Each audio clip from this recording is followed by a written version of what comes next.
एक कुत्ता गली में मारा घूमता है, एक कुत्ता कार में घूमता है। वो प्रारब्ध, मनुष्य नहीं। मनुष्य में दो, भाग्य और कर्म, दोनों के लिए रखा गया है। अगर हमारा भाग्य जोरदार पड़ गया तो हमारे कर्म फेल हो जाएंगे, और कर्म जोरदार पड़ गया तो भाग्य को दबा देगा। ये फाइनल का मनुष्य जन्म है। इसमें ये केवल नहीं कि प्रारब्ध में जो लिखा है वही होगा, आगे कुछ हो नहीं सकता। फिर मनुष्य जन्म की दुर्लभता सिद्ध नहीं होती। मनुष्य जन्म की दुर्लभता शास्त्रों में गाई गई है, दुर्लभो मानुषो देहो। क्या दुर्लभता है?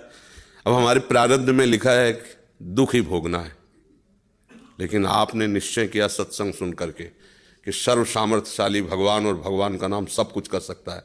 अब सब कुछ बदल जाएगा, आपका प्रारब्ध बदल जाएगा, सब बदल जाएगा। जैसे मार्कंडे नाम के एक ऋषि थे, तो उनके पिताजी बहुत बड़े ज्योतिषाचार्य ब्रह्म ऋषि थे। तो जब ही वो पैदा हुए तो कुंडली बनाई, तो उसमें लिखा था 5 वर्ष की आयु। बड़े चिंतित हुए, क्योंकि बड़ी तपस्या के बाद ऐसा पुत्र हुआ और 5 वर्ष जिएगा। प्रारब्ध 5 वर्ष का था। तो उनका मनुष्य जन्म केवल प्रारब्ध के अधीन नहीं है, उपाय के भी अधीन है। कर्म का मतलब उपाय भी करें हम उसका। तो उन्होंने विचार किया कि इस प्रारब्ध को केवल भगवान या भगवान का कोई प्रेमी महात्मा ही बदल सकता है, दूसरा कोई नहीं। तो जैसे जैसे वो सयाने होते गए, एक एक दिन वो नोट करते हुए पिता है, जब थोड़ा सा 3-4 के बीच की अवस्था है, तो उनका बेटा मेरी एक बात माना करो, ये गंगा के किनारे जितने भी कोई ऋषि महात्मा संत दिखा, सबको साष्टांग प्रणाम करो। अब वो बालक थे, अब संतों को प्रणाम करने की उन्होंने, क्योंकि जानते थे कि संतों की कृपा दृष्टि पड़ जाए तो प्रारब्ध का नाश हो सकता है। अब गुप्त रूप से सनक सनंदन सनातन सनत कुमार भी विचरण ही करते रहते, तो मार्कंडी जी सबको प्रणाम करते थे। तो सब करुणा भरी, भगवान तुम पर दया करें। बच्चा जैसे कोई प्रणाम, आप सब प्रणाम करो तो उतना हृदय नहीं, लेकिन अगर छोटा बच्चा तो एकदम उसकी तरफ दृष्टि जाएगी, राधा राधा राधा राधा। एक छोटा बच्चा है, प्रणाम कर रहा है 3-3.5 वर्ष का, तो वो सब संत।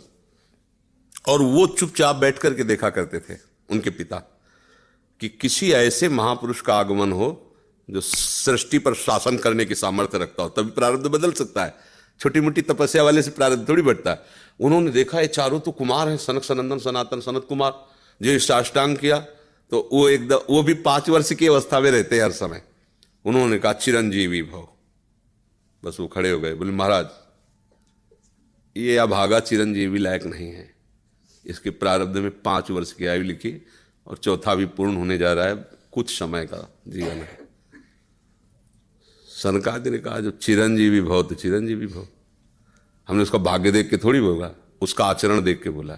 एक छोटा बालक संतों के चरणों में लेट रहा है, ये चिरंजीवी लायक ही है। बोले महाराज अब भाग्य देख के दे, 5 वर्ष की आयु, अब कैसे? तो उनका हम वो तिथि वो तारीख तुम निकालना, और उस तारीख को हम भी आएंगे। भगवान शंकर के मंदिर में भगवान शंकर के लिंग को ऐसे गले लगवा के बैठालना, हम भी वहीं रहेंगे, देखते हैं कैसे मृत्यु ले जाएगी इस बालक को। ऐसा ही हुआ।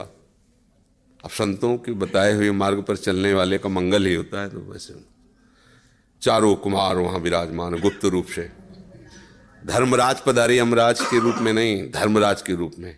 क्योंकि पर वो ये दृश्य देखकर घबरा गए, और मृत्यु के भी, काल के भी महाकाल भगवान शंकर हैं। उनका स्मरण किया कि भगवान आपके ही विधान का हम पालन करते हैं, जो आप आज्ञा करते हैं। 5 वर्ष की आयु है, वो आयु आज खत्म होने जा रही है, समय पूरा हो गया, पर मेरी ताकत नहीं कि आपसे छीन कर मैं ले जाऊं आपको गले लगाए हुए ऐसे। तो प्रभु आप प्रकट होइए और बताइए कि हम आपके कानून का आप कैसे पालन करें।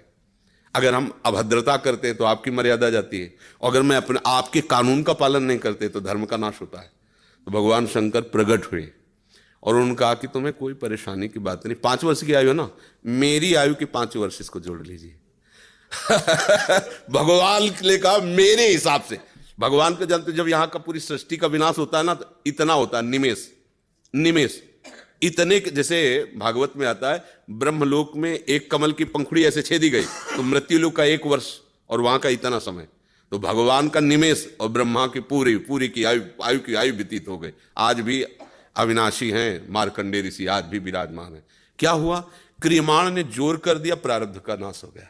जो प्रारब्ध 5 वर्ष का था वो अविनाशी हो गया, वो अमोघ हो गया। तो हम केवल पशुवत प्रारब्ध भोगने नहीं आए हैं, हम नए प्रारब्ध की रचना भी करने आए हैं। अब वो जो आध्यात्मिक शक्ति से युक्त नहीं है, केवल वो लौकिक बल से चाहेगा तो प्रारब्ध मिटिया मेट कर देगा, और आध्यात्मिक शक्ति प्रारब्ध को मिटिया मेट कर देगा। ये रहस्य है। जो भगवान का आश्रय लेकर भावी मेट सके त्रिपुरारी, भगवान का आश्रय ले लो तो जो कुअंक भाल के हैं वो मिट जाएंगे। हमारा प्रारब्ध इतना जोर, जैसे प्रारब्ध है किडनी फेल, ये पूर्व प्रारब्ध है। माँ के गर्भ से इस रोग की रचना हुई, जान तो पाए 35 वर्ष की अवस्था में, 20 वर्ष बाबा जी बनने के बाद।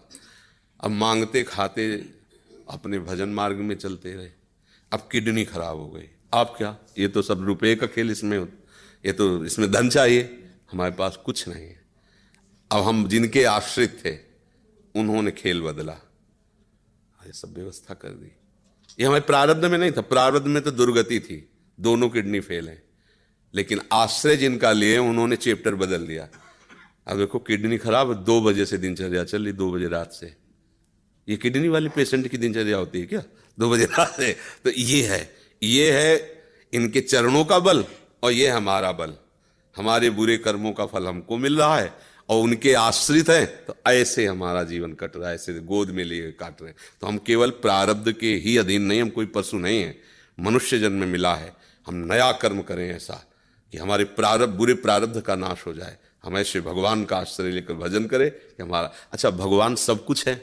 जैसे आपको धन चाहिए तो लक्ष्मीपति है, यश चाहिए तो पुण्य श्लोक है, उन्हीं की कीर्ति से समस्त शास्त्र भरे हुए। जो चाहिए, रूपवान, गुणवान, धनवान, वैभवान, वो सबके समुद्र हैं, उनका आश्रय ले लो, सब कुछ हो जाएगा।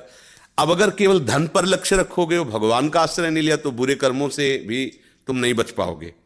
अब उपाय ये करना चाहिए कि हमारे नए कर्म ऐसे बलवान होने चाहिए कि जो बुराइयां हमसे पीछे हुई वो हमें परास्त न कर पाए। अगर हम यश चाहने की कोशिश करें तो भगवान का नाम कीर्तन करें, गुण और संयम से रहें, सबको सुख पहुंचाएं, अपने आप यश होगा।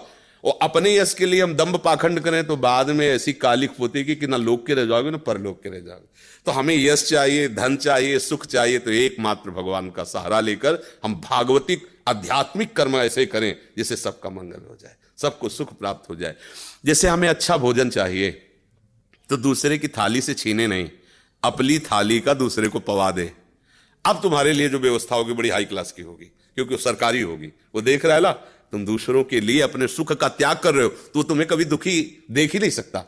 दुख उसको मिलता है जो अपने सुख के लिए दूसरों को दुख देता है, दूसरे के सुख का नाश करता है, फिर मालिक उसके सुख का नाश कर देता है। और ये सबको बात लगभग पता है कि किसी को भी दुख देने से तुम्हें सुख नहीं मिल सकता, पर कोई चूकता नहीं अवसर आने पर दूसरे के दुख को दे करके, और वो सुख भोगना चाहता है, इसलिए वो दुखी रहता है।